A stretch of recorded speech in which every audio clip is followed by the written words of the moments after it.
I don't know what happened to my phone, guys. I got to get an actual recorder so I can show you guys.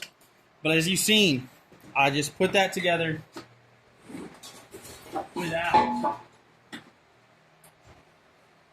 these bad boys. These are cushion springs.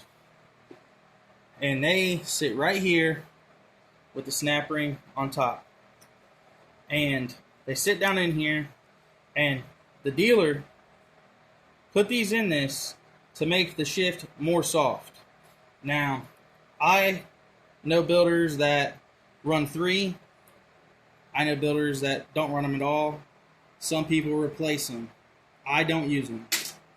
Because the way that the transmission's made, 3/4 on these is a very weak part. And if you have these, because these are pretty wore down, I'll show you. These springs on these suckers stick up about like that.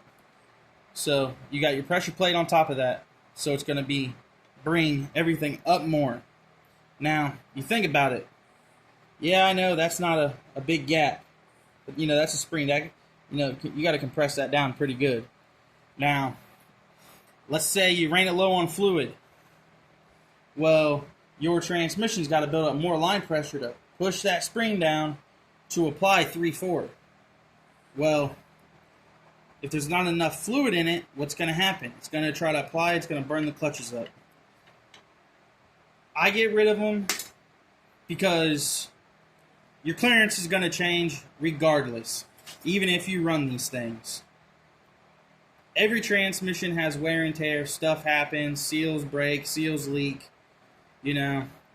converters go out, you lose your prime, you'll burn clutches up. Getting rid of these saves this transmission a lot. I built tons of these. I built them for boost. I built them on turbo kits, derby cars. Someone taking on street just dogging the hell out of it. They've never burnt up 3/4 after I'm done building these transmissions. And I did a 700 R4 once and reran these.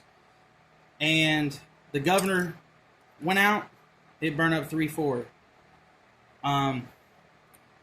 Because your transmission has to build up so much more fluid to apply the clutches. So if them aren't in there, whenever you go to apply the clutches, it's all going to be straight off of the piston.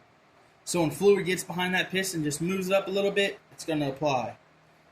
It can't when it's got these because it's got to compress them springs. The dealer only put these in there to soften up the shift because customers are complaining about firm shifts in the 4L60s. The first generation had firm shifts in the 4L60s. If you do what I do on this transmission, you can get rid of these and still make this shift so smooth you don't know it's shifting. But that, guys, is how you assemble a 4L60 input drum. You do got another Tunnington bearing. You got input seals right here. I'll do another video and show you guys how to install those. And then you've got a shim down here. Let me find yours. You got a shim that goes here.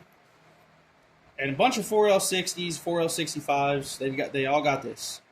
But as you see,